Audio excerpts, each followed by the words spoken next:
نن لږ څه نارامه غوندې راته ښکارئ، خیرتي خو ده؟ خیرت دی معلم صاحب. پرون د لابراتوار مسؤل د لابراتوار مواد سمول. نو ماته ویلې چې دلته داسې مواد هم شته چې تیزاب لري خو ضرري نه دي. رښتیا وایي معلم صاحب، ما هم دا خبره واورېده چې ویل یې دا عضوي تیزابونه دي. مګر زه نه پوهېږم چې د تیزابو د نوم په اورېدو سره ولې زموږ ذهن ته خطرناکه فکرونه راځي. معلم صاحب فرهاد رښتیا وایي. زه چې کله هم د تیزابو نوم واورم نو ذهن ته مې سلفریک اسید راشي. ډېر ښه. اصلي د بحث محور په همدې ځای کې دی چې تاسو ورته د بېلابېلو لارو نه اشاره وکړه. ګورئ ګرانو زده کوونکو، عضوي تیزابونه نه یوازې چې په طبیعي ډول د نباتاتو او حیواناتو په واسطه تولیدیږي، بلکې زموږ د بدن د حجرو او ان په بیروني چاپیریال کې هم شتون لري چې په بېلابېلو برخو کې ترې کار اخیستل کیږي. ښه نو تاسو ماته دا ووایئ چې کله مو فکر کړی دی چې د شیدو د تروه کېدو لامل څه دی، او یا هم کله مو سرکه بوی کړې چې څرنګه بوی لري؟ معلم صاحب د شیدو په اړه څه ووایم، خو دا سرکه مې دومره له مایانو سره خوړلې چې مه کوه پوښتنه. درود شه حسن جانه، خو دا په یاد ولرئ چې سرکه هم یو ډول عضوي تیزاب لري چې دغه تیزاب نه یوازې زموږ په ورځني ژوند کې مهم رول لري، بلکې د نباتاتو د ودې په بهیر کې هم ډېر اغېزمن دي. مګر نن نه یوازې چې عضوي تیزابونه او د هغوی وظیفوي ګروپونه پېژنو، بلکې د دې ترڅنګ د هغوی په جوړښت، نوم ایښودنه او داسې نورو بېلابېلو ځانګړنو باندې هم بحث او خبرې کوو. ښه نو تاسو چمتو یې چې درس پیل کړو؟ هو معلم صاحب. ډېر ښه. قدرمن لیدونکو، په سلامونو مو هرکلی کوم. هیله ده چې سلامتیا او روغتیا به مو په برخه وي او درس ته به هم پوره چمتو اوسئ. ښه نو وخت نه ضایع کوو او خپل درس پیلوو. د درس عنوان عضوي تیزابونه. د زده کړې موخې. زده کوونکي به د درس تر پای وکولای شي چې عضوي تیزابونه او د هغوی وظیفوي ګروپ وپېژني، د عضوي تیزابونو جوړښت او ځانګړنې بیان کړي، د لنډ ځنځیر لرونکو عضوي تیزابونو بېلابېل ډولونه او ځانګړنې وپېژني، د عضوي تیزابونو د نوم ایښودنې اصول تشریح کړي. عضوي یا کاربوکسیلیک تیزابونه هغه کاربن لرونکي مرکبونه دي چې په خپل جوړښت کې د رابطه COOH یا هم کاربوکسیل ګروپ لري، چې همدا د کاربوکسیل ګروپ شتون دغه مرکبونه دې ته اړ کوي چې تیزابي خاصیت ولري، خو تیزابیت یې له غیر عضوي تیزابونو څخه کم دی. معلم صاحب تاسې ویل چې د کاربوکسیل ګروپ د شتون له امله دا مرکبونه تیزابي ځانګړتیا لري، خو تیزابیت یې له غیر عضوي تیزابونو څخه کم دی. په څه معنا؟ آفرین فرهاد جانه، ډېره ښه پوښتنه دې وکړه. غوږ شئ، عضوي تیزابونه لکه اسیتیک اسید که څه هم تیزابي دي، مګر دومره قوي نه دي لکه هایدروکلوریک اسید چې غیر عضوي تیزاب دي. معلم صاحب نو دا توپیر د څه شي له امله دی؟ حسن جانه، توپیر یې د هایدروجن ایون په ورکولو کې دی، په دې معنی چې غیر عضوي تیزابو کې تیزاب خپل هایدروجن ایون ډېر زر او په اسانۍ سره له لاسه ورکوي، چې همدا کار یې د تیزابي خاصیت د قویوالي سبب ګرځي. مګر په عضوي تیزابونو کې د هایدروجن ایون د کاربوکسیل ګروپ سره کلک نښتی وي او په اسانۍ نه خوشې کیږي. پوه شوې؟ هو معلم صاحب. ښه نو ګرانو زده کوونکو، ومویل چې عضوي تیزابونه په خپل جوړښت کې د کاربوکسیل ګروپ درلودونکي دي. ښه نو دا چې دغه ګروپ د څه شي څخه جوړ دی، راځئ چې په دې اړه چمتو شوي معلومات یو ځای په سکرین باندې ګورو. د کاربوکسیل ګروپ. د کاربوکسیل ګروپ د کاربونیل او هایدروکسیل له ګروپونو څخه جوړ شوی دی چې ډیری وخت COOH په بڼه لیکل کیږي. د کاربوکسیل په ګروپ کې هیڅکله د هایدروجن او کاربن اتومونو ترمنځ اړیکه شتون نه لري. دا ګروپ کولای شي د پروتون ورکوونکي په توګه عمل وکړي چې په پایله کې د کاربوکسیلات ایون رامنځته کیږي. ګورئ ګرانو زده کوونکو، دلته د کاربوکسیلات په انیون کې د اکسیجن دواړه اتمونه یو شان ارزښت لري، ځکه چې په هغې کې د پای الکترونونه د ریزونانس په حالت کې شتون لري. ښه نو زده کوونکو، د کاربوکسیل ګروپ په اړه خو مو معلومات په سکرین باندې ولیدل. اوس نو حسن جانه ته راته ووایه چې د کاربوکسیل ګروپ د څه شي څخه جوړیږي؟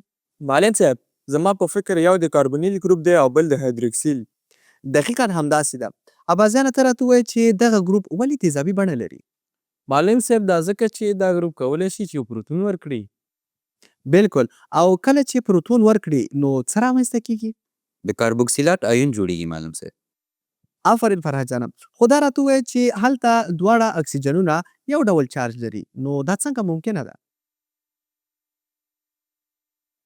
فرهاد جانه دا ځکه امکان لري چې هلته د پای الکترونونه د ریزونانس په حالت کې دي. خو په یاد مو وي چې همدغه ریزونانس د انیون ثبات زیاتوي. نو ځکه د کاربوکسیل ګروپ نه یوازې تیزابیت ورکوي بلکې د مالیکول باثباته جوړښت هم تضمینوي. ښه نو په دې برخه کې خو کومه بله پوښتنه نه لرئ که نه؟ نه معلم صاحب. ډېر ښه. نو په دې برخه کې په دې باندې ځان پوه کوو چې څنګه یوه ماده مونږه عضوي تیزاب ګڼلی شو. تاسې متوجه شئ؟ د دې لپاره چې یوه ماده عضوي تیزاب وګڼل شي باید لاندې شرایط ولري. باید عضوي وي، یعنې له کاربن او هایدروجن څخه جوړه شوې وي. باید لږ تر لږه یو هایدروجن اتوم ولري چې د پروتون په توګه خوشې کیدلی شي. دا هایدروجن باید د وظیفوي ګروپ سره تړلی وي، ځکه هغه هایدروجنونه چې د کاربن اړیکې په واسطه سره تړلي وي خوشې کیدای نشي. ګورئ کله چې مونږه عضوي تیزاب یادوو نو دا یوازې یو نوم نه دی بلکې د دې لپاره چې یوه ماده عضوي تیزاب وګڼل شي باید یو څو مهم شرایط پوره کړي. ښه نو اوس بابا جان راته ووایي چې یو له دغو شرایطو څخه کوم شرط دی؟ معلم صاحب یو شرط یې خو دا دی چې دا ماده باید لږ تر لږه کاربن او هایدروجن ولري. دقیقا همداسې ده. عضوي تیزابونه هم لکه د نورو عضوي مرکبونو په شان د کاربن هایدروجن اساس لري. ښه نو حسن جان به اوس راته بل شرط ووایي چې کله یوه ماده مونږه عضوي تیزاب ګڼلی شو. معلم صاحب زما فکر باید داسې یو هایدروجن ولري چې ترې جلا شي، یعنې داسې هایدروجن ولري چې د پروتون په شکل ترې جلا شي. آفرین حسن جانه، دا هغه اساس دی چې د تیزاب ځانګړنه ټاکي. فرهاد جانه ته راته ووایه چې دغه هایدروجن باید له کوم ځای سره تړلی وي؟ معلم صاحب دا هایدروجن باید یو فعال ګروپ لکه کاربوکسیل ګروپ سره تړلی وي، ځکه هغه هایدروجنونه چې یوازې له کاربن سره تړلي وي هغه په اسانۍ سره نه خوشې کیږي. شاباس فرهاد جانه، همداسې ده. ښه نو اوس به هم یوه لنډه دمه واخلو. قدرمنو دوستانو یوه لنډه دمه اخلو، چیرې مه ځئ، بیرته زر راګرځو.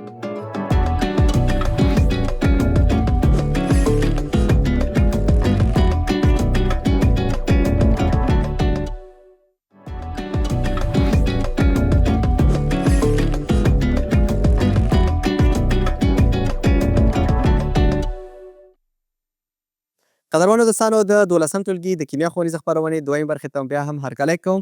په تېره برخه کې موږ د کاربوکسیل ګروپ په جوړښت او دغه راز په دې باندې په تفصیل سره خبرې وکړې چې څنګه یوه ماده عضوي تیزاب ګڼل کیږي. اوس هم غواړو چې د خپرونې په دې برخه کې خپل درس ته دوام ورکړو. نو هیله ده چې تر پایه راسره مل پاتې شئ. ښه نو ګرانو زده کوونکو دا مو تل په یاد وي چې عضوي تیزابونه د غیر عضوي تیزابونو په پرتله کمزوري دي او دلیل یې دا دی چې عضوي تیزابونه یوازې یوه برخه د هایدروجن آیونونه یا هم پروتونونه خوشې کوي، نه ټول. یعنی کله چې یو تیزاب په پوره توګه آیونایز کیږي نو ټول پروتونونه یې خوشې کیږي چې دغه ډول تیزاب ډیر قوي وي. او برعکس هغه تیزاب چې یوازې لږ پروتونونه خوشې کوي هغه کمزوري تیزاب ګڼل کیږي. ښه نو راځئ چې اوس هم د کاربوکسیلیک تیزابو په هکله پوه شو چې څه ډول تیزاب دی او په کومو برخو کې کاریږي. تاسې متوجه شئ؟ کاربوکسیلیک تیزابونه. د کاربوکسیلیک تیزابونو عمومي فورمول آر رابطه سی او او اچ دی. دلته آر د الکایل، الکینایل یا ارایل ګروپ استازیتوب کوي. دا تیزابونه په طبیعت کې په پراخه کچه په درملو، میوو او د ژوندیو ارګانیزمونو په جوړښت کې شتون لري. د کاربوکسیلیک تیزابونو لومړی مرکب فارمیک اسید دی چې د حشراتو د نش وهلو په وخت کې افرازیږي. په دې مرکب کې د اکسیجن، هایدروجن او د کاربن اتومونو بېلابېلې الکترونیګاټیویټي د دې سبب ګرځي ترڅو مالیکول قطبي کړي. ښه نو ګرانو زده کوونکو د فارمیک اسید په دې مالیکول کې د اړیکو ترمنځ زاویې ښودل شوي دي چې د کاربوکسیل په ګروپ کې د هایدروجن او اکسیجن ترمنځ زاویه 140 درجې ده. دغه راز د اکسیجن او اکسیجن ترمنځ زاویه 125 درجې ده او د کاربن او هایدروجن ترمنځ زاویه 6 درجې ده. په داسې حال کې چې د هایدروجن او د اکسیجن ترمنځ زاویه 111 درجې ده. ښه نو زه پوهیږم چې د لیمو، سرکې او ځینو حشره وژونکو موادو بوی مو ضرور حس کړی دی. چې دغه بوی معمولا په دغو موادو کې د کاربوکسیلیک تیزابونو شتون موږ ته راپورته کوي. ځینې دغسې تیزابونه هم موږ په خپل چاپیریال کې ګورو چې ځینې حشرې د خپل ځاني دفاع په خاطر یې ترشح کوي چې دا ټول کاربوکسیلیک اسیدونه یا هم تیزابونه دي. معلم صاحب دا حشرې چې د خپل ځان د دفاع لپاره کاروي دا له څه رقم تیزاب دي؟ اواز جانه کله میګیري چې چلای؟ اوف معلم صاحب یو ځل یې دغلته چیچلی وم ډېر بد احساس مې کولو. نور په ځمکه نه ښکاري خو چې یو ځل دې وچیچي داسې فکر کوي چې څوک دې په ستنه چوخ کوي داسې سوځي. اواز جانه دا هم یو ډول کاربوکسیلیک تیزاب دی چې د فارمیک اسید په نوم یادیږي او د میږیانو په نیش کې پیدا کیږي. معلم صاحب زما په نظر چې دا فارمیک اسید شاید یو ډېر ساده تیزاب وي خو دا تاثیرات ولې دومره ډېر دي؟ اواز جانه دا ځکه چې د فارمیک اسید په مالیکول کې کاربن، اکسیجن او هایدروجن داسې سره وصل دي چې دغه مالیکول قطبي کوي، یعنی الکترونونه نابرابر ویشل شوي چې دغه قطبیت د دې سبب ګرځي چې دغه مواد زر تعامل وکړي او حساسیت راوپاروي. عالم صاحب دا خو سمه ده چې دا مالیکول به قطبي وي خو آیا د مالیکول زاویه هم په دې تاثیر لري؟ بالکل فرهاد جانه د فارمیک اسید په مالیکول کې اړیکې په مشخصو زاویو سره ویشل شوي دي. د بیلګې په توګه د هایدروجن او د اکسیجن ترمنځ زاویه 140 درجې ده کوم چې ټول مالیکول ته ځانګړی جوړښت او فعالیت ورکوي. نو یعنې دا کوچني بدلونونه زموږ بدن او طبیعت د اغیز لاندې راوستلی شي؟ دقیقاً همدغه کوچني جوړښتونه دي چې د کاربوکسیلیک تیزابونو بوی، خوند او حتی تعاملات ټاکي. ښه نو ګرانو دوستانو د کاربوکسیلیک تیزابونو په هکله خو مو ځانونه پوه کړل چې جوړښت یې څه ډول دی او په کومه کچه په کومو شیانو کې موندل کیږي. اوس هم راځئ چې عضوي تیزابونو په هکله ځان پوه کړو تر څو په دې باندې پوه شو چې څه ډول ځانګړنې لري.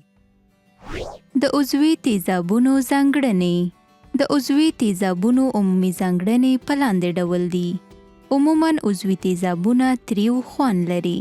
معمولاً عضوي تیزابونه په مایع یعنې لیکویډ حالت کې وي او د ایشېدو ټکي یعنې بویلینګ پوینټ یې لوړ وي.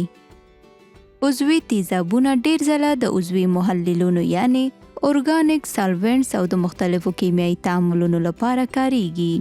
د عضوي تیزابونو آیونایز کېدل یعنې آیونایزیشن هغه بهیر دی چې په هغې کې تیزاب په خپلو اړونده ایونونو تجزیه کیږي چې دا ایونونه د تیزاب اړوند مزدوجه قلوي او پروتونونه وي. ښه نو لومړی خو په تاسو کې دغه مالټه ماته را په ګوته کړئ چې څوک دی. معلم صاحب زما هم خوښیږي خو فرهاد پسې بیخي سر ماتوي. هغه نه څنګه حسن جانه؟ معلم صاحب فرهاد وایي چې د مالټو ډک پلاستیک ته سمې پلتې نه وي وهلي او ځان پرې سم موډ نه کې نو هغه د مالټو خوراک نه دی. معلم صاحب زه ښه دی چې نن ترې اباس خلاص شو او زه یې راونیولم. ښه نو زما مطلب دا و چې تاسو به ضرور د مالټو جوس څښلی وي. ویلی شي چې خوند یې څه ډول دی؟ معلم صاحب داسې تریو خوند لري. بالکل همدغه تریوالی د عضوي تیزابونو د شتون له امله دی. دغه تیزابونه عموما یو عام تریو خوند لري که هغه د میوو په جوس کې وي او یا هم که په درملو کې وي. معلم صاحب په درس کې مو ولوستل چې عضوي تیزابونه عموما مایع وي. هو حسن جانه ډیری عضوي تیزابونه په عادي حالت کې مایع وي او نسبتا لوړ د ایشېدو ټکي لري او دا ځکه چې د دوی مالیکولونه یو له بل سره هایدروجني اړیکې لري چې دا خپله د تودوخې لوړ حد ته اړتیا لري تر څو سره جلا شي. ښه نو په دې برخه کې خو کومه بله پوښتنه نه لرئ؟ نه معلم صاحب. ډېر ښه نو پاتې درسه به له یوې لنډې دمې څخه وروسته دوام ورکړو. قدرمنو دوستانو یوه لنډه شانتې دمه لرو چیرې مه ځئ انشاءالله چې بیرته زه راګرځو.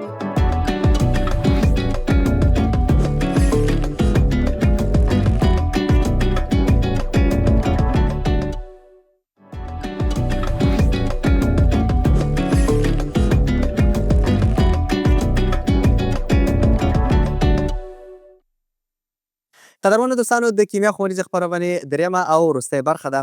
په تېرو دوو برخو کې موږ د کاربوکسیلیک تیزابونو سربیره د عضوي تیزابونو په ځانګړنو باندې هم بحث وکړ. اوس هم غواړو چې د لنډ ځنځیر لرونکي عضوي تیزابونو او د هغوی د کارېدنو په ځایونو باندې هم ځان پوه کړو. تاسې متوجه شئ؟ لنډ ځنځیر لرونکي عضوي تیزابونه. دلته د څلورو مهمو لنډ ځنځیر لرونکو عضوي تیزابونو څخه یادونه کوو چې عبارت دي له فارمیک اسید، اسیتیک اسید، پروپانویک اسید او بیوټایریک اسید څخه. فارمیک اسید د دې ډلې د تیزابونو تر ټولو کوچنی مرکب دی او دا ځکه چې یوازې یو کاربون لري. دا تیزاب له تر ټولو قوي میکروب ضد عضوي تیزابونو څخه ګڼل کیږي چې له همدې امله په حیواني خوراک کې ډیر کارول کیږي. اسیتیک اسید. د اسیتیک اسید مالیکول له 2 کاربن اتومونو څخه جوړ شوی دی چې دا تیزاب یو مخلوط اغیز لري، یعنی هم د میکروب ضد خاصیت لري او هم د فنګس ضد. دا تیزاب د فارمیک اسید په نسبت کمزوري دي او خوند یې هم دومره ښه نه دی، نو ځکه ډیر په حیواني خوراک کې نه کارول کیږي. پروپانویک اسید. پروپانویک اسید بیا په خپل جوړښت کې 3 د کاربن اتومونه لري او د فنګس یعنی مول د مخنیوي لپاره کارول کیږي، نو ځکه دا تیزاب زیاتره د غنمو د ساتنې لپاره کارول کیږي. همدارنګه دا تیزاب د حیواني خوراک برخه ګرځي ترڅو خمیرې اندازه ټیټه وساتي. بیوټایریک اسید. بیوټایریک اسید چې په خپل جوړښت کې د کاربن 4 اتومونه لري له نورو 3 تیزابونو څخه یو څه توپیر لري. دا تیزاب په ځانګړي ډول د کولمو د صحت لپاره ګټور دي. د کولمو حجرې یعنی انټروسایټس دا تیزاب د انرژۍ د سرچینې په توګه جذبوي. سربیره پر دې دا د سیګنال ورکوونکي مالیکول په توګه هم عمل کوي او د التهاب ضد موادو یعنی سایټوکینز په تولید کې مرسته کوي. په دې اړه خو به کومه پوښتنه نه لرئ؟ نه معلم صاحب. ډېر ښه. اوس هم د عضوي تیزابونو د معمولي نوم ایښودنې زده کړې ته تم کیږو. تاسې متوجه شئ؟ د عضوي تیزابونو معمولي نوم ایښودنه. په دې جدول کې د یو شمېر عضوي تیزابونو معمولي نومونه، د هغوی فورمولونه او د دې تیزابونو د لاسته راوړلو سرچینې او لاتیني نومونه ښودل شوي دي. د بیلګې په ډول والیریک اسید چې 15 کاربونونه لري، نوم یې له والیر څخه اخیستل شوی دی چې معنی د سنبل د ګل ریښه ده. همدارنګه 10 کاربن لرونکی مرکب یې د کپریک اسید په نوم یادیږي چې کپرا په لاتین کې اوزې ته وایي. ښه، نو که چیرې په یو تیزاب باندې معاوضې شتون ولري نو بیا یې څنګه نوموو؟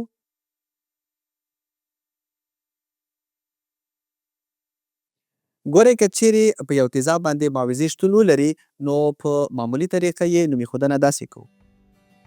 د عضوي تیزابونو معمولي نوم ایښودنه. که چیرې په یو تیزاب باندې معاوضې شتون ولري نو په دې صورت کې کاربونونه د یوناني ژبې په تورو یعنی الفا، بیتا، ګاما، دلتا او نورو تورو سره داسې په نښه کیږي چې د کاربوکسیل ګروپ سره نښتې کاربون باندې د الفا توری او په نورو کاربونونو باندې په ترتیب سره نور توري لیکل کیږي.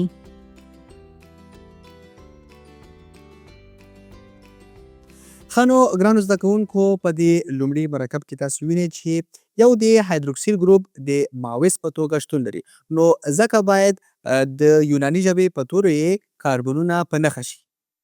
لکه څنګه چې وینئ ګرانو زده کوونکو، د ګاما کاربن د هایدروکسیل ګروپ لري، نو ځکه د دې مرکب نوم هم ګاما هایدروکسي ویلاریک اسید دی. په همدې ترتیب د دویم مرکب نوم هم الفا میتایل بیتا کلورو بیوتاریک اسید دی. څنګه ګرانو زده کوونکو، دغه نوم ایښودنه خو به درته سخته نه وي؟ نه معلم صاحب. ډېر ښه. نو اوس هم د ایوپک په طریقه د عضوي تیزابونو په نوم ایښودنې باندې ځان پوه کوو. د ایوپک په طریقه د عضوي تیزابونو نوم ایښودنه. د ایوپک په طریقه د عضوي تیزابونو په نوم ایښودنه کې باید لاندې ټکي په پام کې ونیول شي. د کاربوکسیل ګروپ لرونکی اوږد کاربوني ځنځیر ټاکل کیږي. بیا په اوږد ځنځیر باندې شمارې وهل کیږي.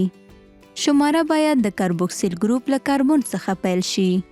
لومړی په ماوس پورې د تړلي کاربن شماره او له هغه وروسته د ماوزو نومونه لیکل کیږي. د نوم په پای کې د کاربوکسیل ګروپ لرونکي اوږد ځنځیر نوم د اړونده هایدروکاربن یعنی الکان، الکین او الکاین د نوم وروستی د ای توری په OIC وروستاړي سره تعویض کیږي او د اسید کلمه ورسره په آخر کې علاوه کیږي. د بیلګې په توګه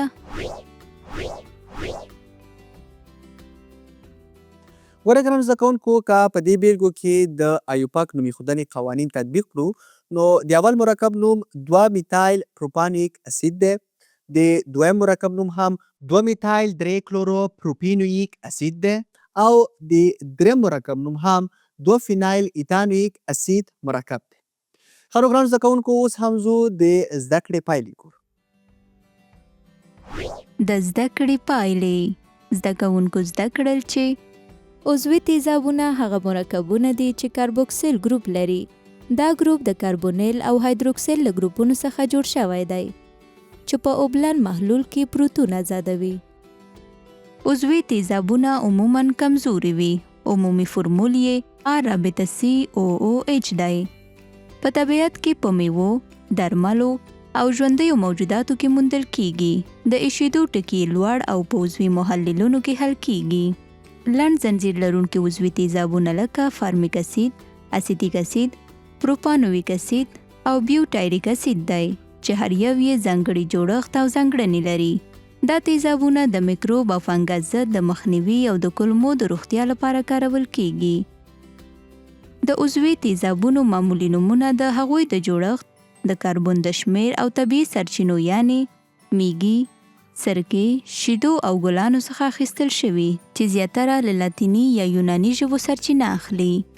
د عضوي تیزابونو ایوپاک نومونه د دقیقو قواعدو له مخې ټاکل کیږي چیرته چې اوږد کاربوني ځنځیر د کاربوکسیل ګروپ په موقعیت او موضع په پام کې نیول کیږي او نوم یې په اویک اسید پای ته رسیږي.